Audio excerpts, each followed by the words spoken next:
was 62 the day my daughter married in a glass-walled rooftop venue overlooking the skyline. The kind of place young couples in big cities dream about. String lights, exposed brick, live band, expensive flowers that looked like they belonged in a magazine. She looked stunning. Blonde curls pinned perfectly, cathedral veil catching the wind each time the rooftop doors opened. I stood in the front row clutching my small silver clutch, trying not to cry too much. She always teased me for being too sentimental.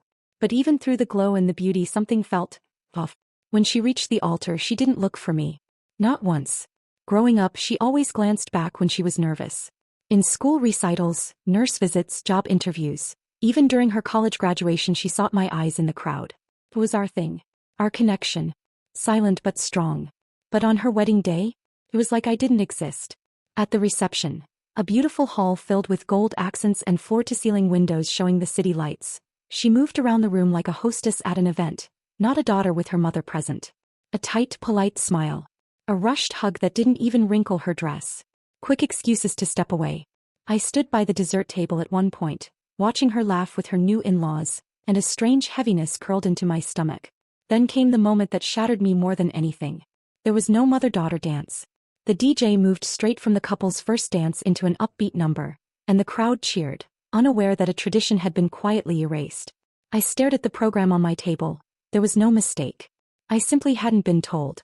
My sister leaned close and whispered, "Maybe they changed it last minute?" But the truth was louder in my chest. She didn't want it. She didn't want a moment with me. I went home that night with aching feet and a deeper ache in my chest, not knowing that this was only the first sign. Not knowing she would soon disappear from my life completely. 3 weeks after the wedding, life in the city moved on as if nothing had changed. But I woke up every morning with the same heaviness, the feeling that some invisible door had quietly closed on me. I didn't expect a honeymoon call. I didn't expect daily updates. But I did expect something. A picture. A message. A "we're back." Anything. Instead, silence. Until one Tuesday morning.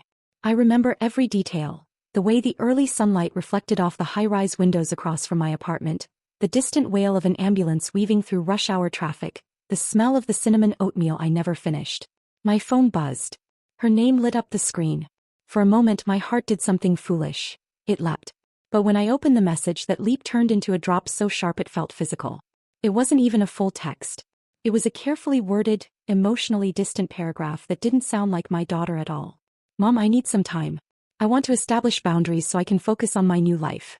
I find our relationship emotionally overwhelming and I need space. Please don't contact me unless it's absolutely necessary. No, love you." No explanation. Just clinical, almost rehearsed language. Like something drafted by someone else. My breath caught in my chest. I stared at the message for so long my vision blurred. I tried to reread it, hoping I had misunderstood. But the meaning stayed the same, sharp as glass. I called her immediately. 3 times. Voicemail. I texted her back. A short, desperate message asking what I had done wrong. Asking if she was okay. Asking if we could talk, just talk. Delivered. Not read.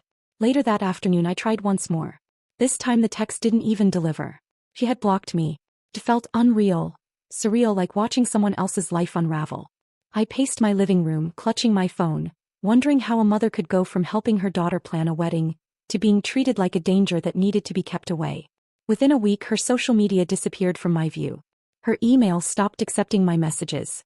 Even her childhood friends, girls who used to spend summers at our house, quietly avoided questions about her. It was as if she scrubbed me out of her world entirely. That first holiday season was the hardest. I set the dining table for one out of habit, then forced myself to put the extra plates away. I watched other families carrying Christmas trees through the lobby while mine felt smaller than it had ever been. I mailed her a card, a gentle, simple one. It came back returned to sender. I cried in the hallway quietly where no one could see. Time didn't heal it. Time deepened it. My phone stopped lighting up. I stopped checking it so obsessively. The empty space where she used to fit in my life grew into something I learned to live around. Like a missing limb. Friends told me, "She'll come around. Kids go through phases. Give her space." But there's a difference between space and erasure. I wondered constantly what I had done. Was I too protective? Too emotional? Not emotional enough? Did I say something wrong? Miss something important? Every memory became a puzzle piece I tried to rearrange. I aged more in those years than any decade before them. Loneliness does that. It steals time quietly. Still, I held on to a small hope that one day she would knock on my door, or call, or even send a 2-word text. Nothing. It was nearly 4 years later. A stormy evening, rain streaking across my window like paint. I had just settled down with a blanket when there was a knock at my door. Sharp, hurried, unfamiliar. I opened it expecting a neighbor. Instead, there she was. My daughter. Older. Sharper around the eyes. More tense than I had ever seen her. She didn't hug me. She didn't smile. She simply said in a tight voice, "Mom, I need your help." And in that moment, through the years of silence, the pain, the confusion, I knew. She hadn't come back out of love. She hadn't come back because she missed me. She came back for one reason only. A reason that would unravel everything I thought I understood about why she cut me off, and what had truly been happening all those years. The moment I opened the door and saw her standing there, soaked from the rain, I forgot how to breathe. 4 years. 4 years of silence. 4 years of replaying the same questions until they hollowed me out. And now she was here, not as the daughter I remembered, but as a stranger wearing my child's face. Her hair was darker than I remembered. Her shoulders tense, her jaw tight. Her eyes, different. Guarded. Almost frightened, though she tried to hide it. She didn't step forward. Didn't hug me. Didn't say she missed me. She just stood still, her hands gripping the strap of her purse so tightly her knuckles looked pale. "Can I come in?" she asked. Her voice was flat, controlled, as if she'd practiced every word on the way over. I stepped aside immediately. "Of course. Honey." She walked past me without letting me finish. As she entered, she did something that twisted something deep inside me. She scanned my living room like she was checking for danger. Her eyes moved across the photos on the wall, the armchair, the open book on the side table. Everything except my face. It was the behavior of someone stepping into a stranger's home, not their mother's. I offered her a towel, but she only shrugged off a few droplets from her jacket and muttered, "I won't be long." That sentence struck me harder than it should have. I didn't even know she lived close enough to drop by. In fact, I didn't know where she lived at all. I tried to stay calm. I didn't want to overwhelm her, scare her off, or do anything that could send her retreating again for another 4 years. So I asked gently, "What's going on?"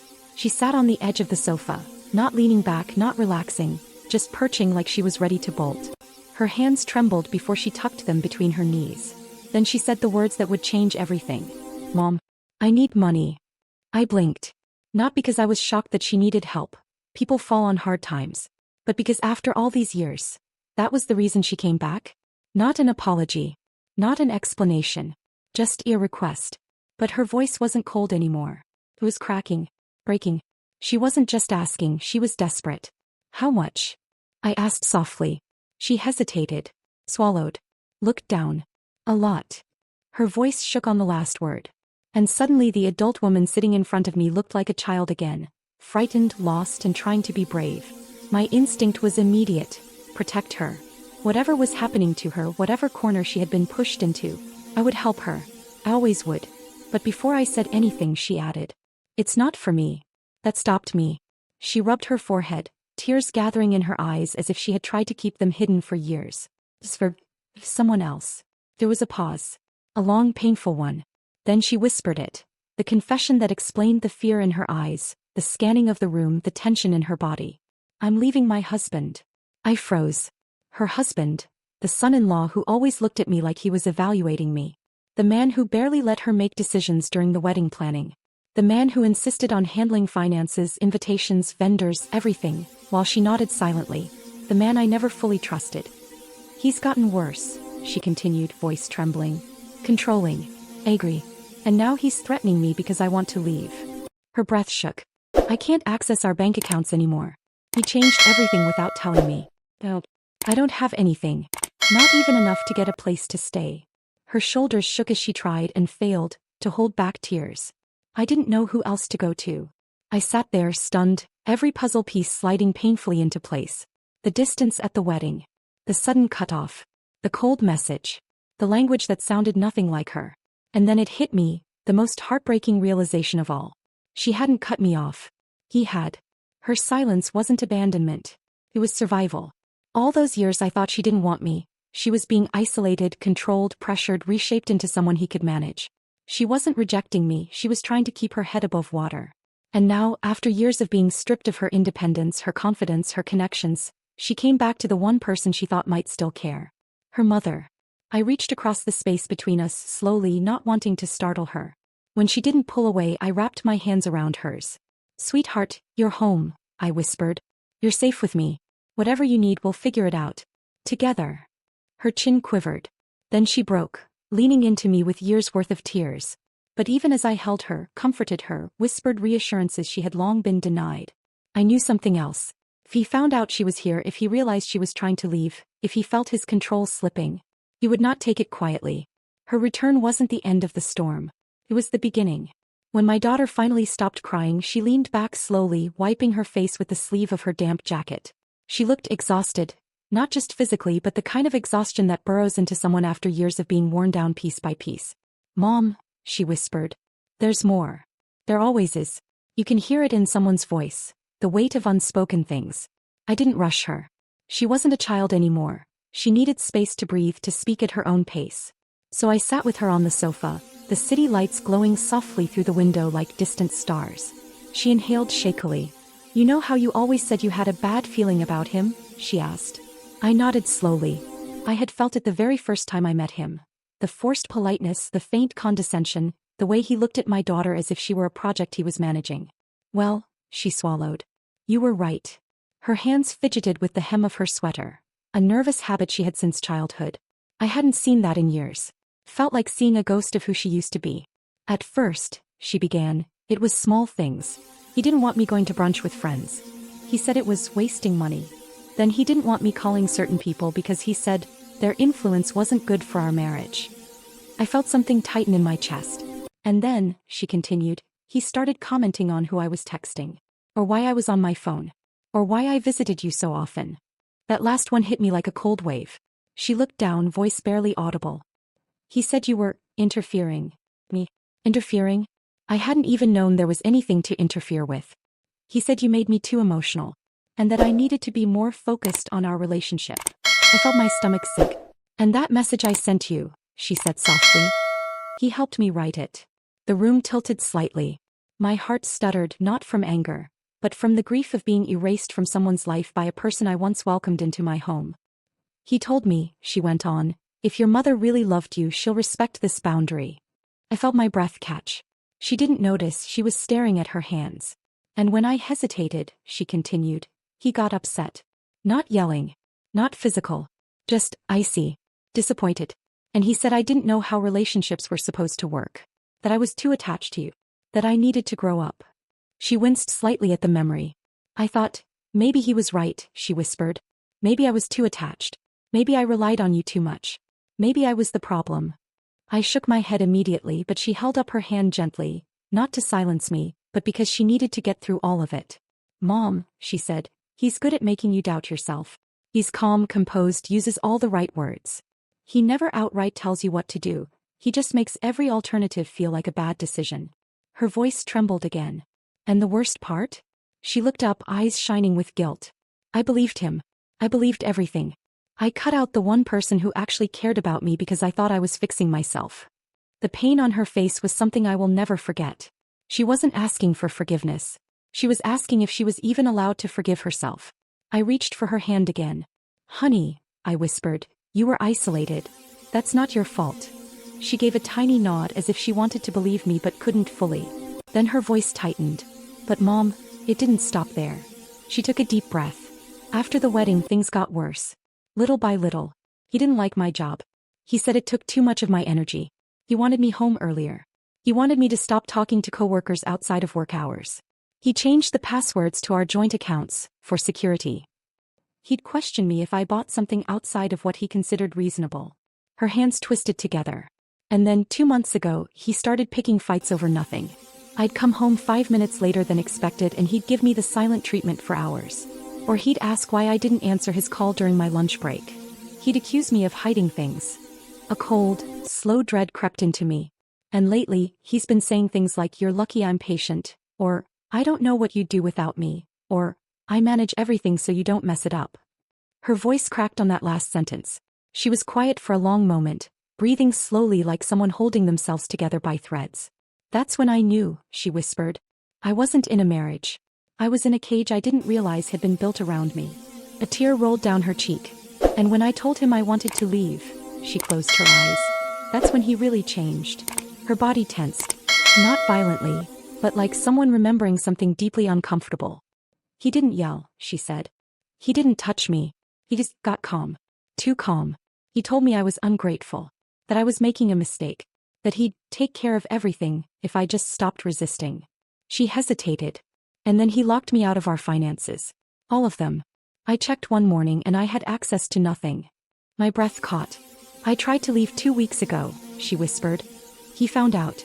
He didn't stop me, but he followed me around the apartment all night, watching me pack, watching me cry. Just watching. Not saying a word. A chill ran through me. And then the next morning, she continued quietly, he sat me down and told me he'd already contacted a lawyer. That if I tried to leave, he'd claim I was unstable. That he had documentation. That he had messages. That he had proof. I don't even know what proof he meant. Her eyes filled again. I realized then, I had no access to money, no connection to friends, no support system. I had nothing. Because he'd cut me off from everyone. And I let him. No, I whispered firmly. He isolated you. That's what people like him do. She wiped her cheeks with her palm. When I told him I was visiting you tonight, she said softly, he said, good. She's the one who turned you against me in the first place. And then he left for a work dinner. My stomach tightened. Mom, I know him. If he realizes I actually left, truly left, he's going to come looking for me. And he won't just let me walk away. Not easily. The room felt colder. Not because of any threat of violence, she hadn't described anything physical and I wouldn't imply it, but because of the psychological grip someone can have on another person. A grip that doesn't need to be physical to be terrifying. I placed a gentle hand on her shoulder. You're not alone anymore, I said. You're here. You're safe. And we're going to make sure you stay that way. She nodded, though her eyes flicked anxiously toward the door, the sign of someone who'd lived too long on edge. And in that moment we both knew the same thing. Her husband wasn't going to simply let go. Everything he had built, the control, the isolation, the power, was slipping. And when people like him lose control, they tighten their grip before they let it break. My daughter stayed seated on the sofa, but her eyes kept drifting toward the front door as if she expected it to rattle, to swing open, to reveal the man she'd spent years trying to keep calm. I could see the fear she carried, tucked beneath her ribs like something she'd learned to hide in order to survive. I moved quietly to the kitchen and brought her a warm cup of chamomile tea, the same kind I used to make when she was a little girl with nightmares about thunderstorms. She wrapped both hands around it, letting the heat settle her shaking fingers. Mom, she whispered, you don't understand. If he realizes I left, if he puts everything together. She didn't finish. He didn't need to. It wasn't about physical danger. Nothing like that had ever happened. It was about the psychological hold he had on her. The way he twisted the narrative, the way he controlled the story people believed. The fear was not of being hurt, but of being discredited, outmaneuvered, cornered, made powerless again. I sat across from her, steadying my own voice. You're not going back there, I said. You're not facing this alone. Her lips trembled. But Mom, he has everything. Email passwords, bank access, even my phone plan is under his name. He controls the money. He controls the narrative. He'll make me look. She stopped, breath catching. He'll make me look unstable. I reached forward slowly so she could see the movement, then squeezed her hand. Honey, I said gently, we're going to undo that. Step by step. Her eyes lifted. How? I inhaled. By gathering proof. By documenting everything. By building support. By being smarter than he expects. She stared at me for a long moment. Really stared, like she was seeing me for the first time in years, not as the overly emotional mother he painted me to be, but as a woman capable of strategy, planning, and strength. And then she nodded, small but meaningful. We spent the next hour going through what she had left. Her purse held. Her wallet. Her ID. An old credit card she'd forgotten she owned. Folded notebook. And her phone, which she kept face down, anxious it might light up with his name. He checks everything, she murmured. Even my screen time. But she hadn't disabled location tracking yet. She was too afraid of tipping him off before she got somewhere safe. I turned her phone off completely. That buys you time, I said. She nodded, exhaling. Then she slid the small notebook into my hands. I started writing things down months ago, she said quietly. Things I didn't want to forget. Things I needed to make sense of. Things that didn't feel right. Her voice grew smaller. I didn't even realize I was collecting evidence. Until tonight. I opened the notebook. Her handwriting was messy in places, rushed in others. Sentences started and stopped, dates half-scribbled, memories jotted down like she'd been trying to catch them before they slipped through her fingers. It wasn't dramatic. Nothing dangerous or extreme. But it was enough to show a pattern. Control. Isolation. Gaslighting. Emotional manipulation. All written in her own words in real time. "This is important," I said softly. "This shows what you've lived through. It gives context." She blinked rapidly, holding back tears. "It's the only thing that made me feel sane when everything else felt twisted," she whispered. Step 2. A safe contact. She hesitated, then said, "There's one person who knows some of what's been going on." My eyebrows lifted. "Who?" "His cousin," she said quietly. "She saw him talking to me once. Or rather, talking at me. She pulled me aside when he stepped out. Told me she recognized the behavior. That it wasn't normal. She asked if I needed help." "And did you?" "Yes," my daughter whispered. "But I lied. I said everything was fine." Of course she did. When your reality gets reshaped by someone else, admitting the truth out loud can feel impossible. "Do you trust her?" I asked. "I think so," she said. "She lives out of state, though." "That's fine," I said. "Distance might make her safer to talk to." My daughter nodded and wrote down the cousin's number in the notebook. She had memorized it, afraid to save it in her phone. Step 3. A plan for the morning. The rain outside intensified, streaking down the windows in long sheets. The city looked blurred and dreamlike through the glass, like a world waiting to reset itself. I pulled out a pen and made a list on a page in her notebook. Call the cousin from my phone, not hers. Contact a bank to see if she can freeze her half of the joint account. Change her email passwords using my computer. Find a temporary place for her to stay that he knows nothing about. Gather anything she might need from the apartment carefully and quickly. Speak with a family law specialist for guidance. She watched me write, her breathing slowly evening out. "Mom," she whispered, "I forgot what it felt like to have someone on my side." My chest tightened. "You've always had me on your side," I said. She looked down. "I'm sorry No," I cut in gently. "Don't carry what wasn't yours." She pressed her lips together, eyes shining. The night shifted. It was after midnight when everything changed. We were still sitting together when we heard it. A car slowing down outside the building. Not unusual. Not threatening. Not dramatic. But my daughter stiffened instantly. Her head jerked up. Her entire body went rigid. She knew that sound. She recognized the engine. She whispered, "Mom, that's his car." My heart dropped. Not because of danger, but because of what this meant emotionally and practically. He had come looking. He had realized she left. He had realized this time she wasn't going back. A shadow moved past the downstairs window as someone walked toward the entrance. My daughter's breath hitched, not loudly but sharply, like a reflex she spent years controlling. She whispered, barely audible, "Please, don't let him in." I placed a steadying hand on her back. "He's not coming in," I reassured her softly. "This is my home. He doesn't get to walk in, not without permission." She nodded, shaking. Outside, footsteps approached. A buzz sounded at the front door downstairs, loud in the silence of my apartment. My daughter flinched. We didn't move. We didn't answer. 10 seconds of quiet. Then another buzz. More insistent. Then a pause. Then nothing. Silence filled the building again, thick and heavy. My daughter covered her mouth, tears pooling. And I realized something. This wasn't the moment he confronted us. This wasn't the moment he forced a scene. This was the moment he realized he had lost control. And that meant the real battle, the emotional, legal, strategic battle, was about to begin. But she wasn't alone anymore. This time she had me. The city outside was waking slowly, indifferent to our night-long anxiety. I didn't sleep, not really. My daughter lay on the couch with a blanket over her, finally resting after hours of tension and whispered plans. I paced the living room, phone in hand, watching the faint glow of streetlights on wet pavement. Every step felt heavy, weighted with the knowledge that today could change everything, or nothing. By first light we began. Step 1. Secure communication. I helped her create a new, secure email account, changed every password on her devices, and used a prepaid phone to call the cousin she had trusted, the one person outside of him who knew the truth. Step 2. Evidence compilation. Together, we organized the notebook she had been keeping for months. Every instance of control, every financial restriction, every manipulative interaction became a clear, chronological record. It wasn't just her words anymore. It was proof. Step 3. Legal advice. By mid-morning, we were in contact with a family law attorney who specialized in domestic control and financial isolation. We shared the compiled evidence, and she was stunned by the clarity and consistency of the records.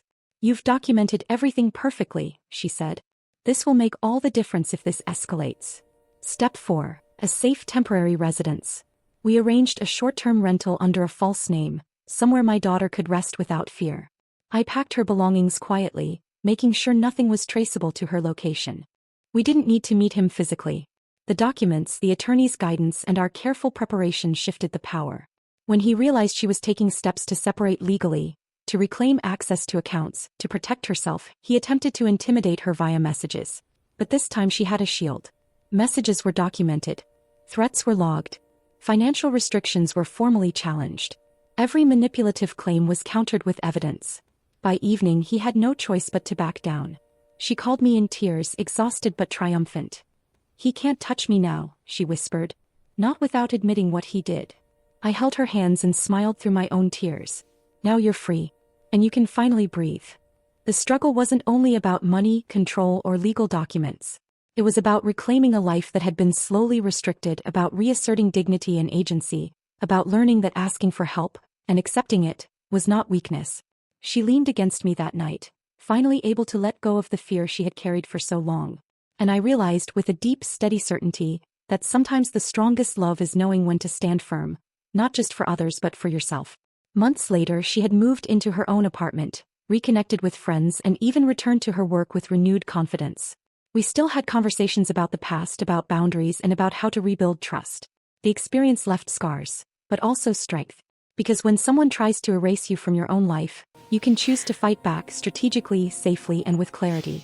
If this story resonated with you, remember, boundaries are strength. Documentation can protect you. Support matters. Don't face manipulation or control alone. Subscribe for more emotional, real-life inspired stories. Like to show support for survivors reclaiming their lives. Comment. If you were in her shoes, what would be your first step toward freedom? Share to remind someone they don't have to fight alone. Your courage can inspire others. And sometimes taking back control of your life begins with one brave step.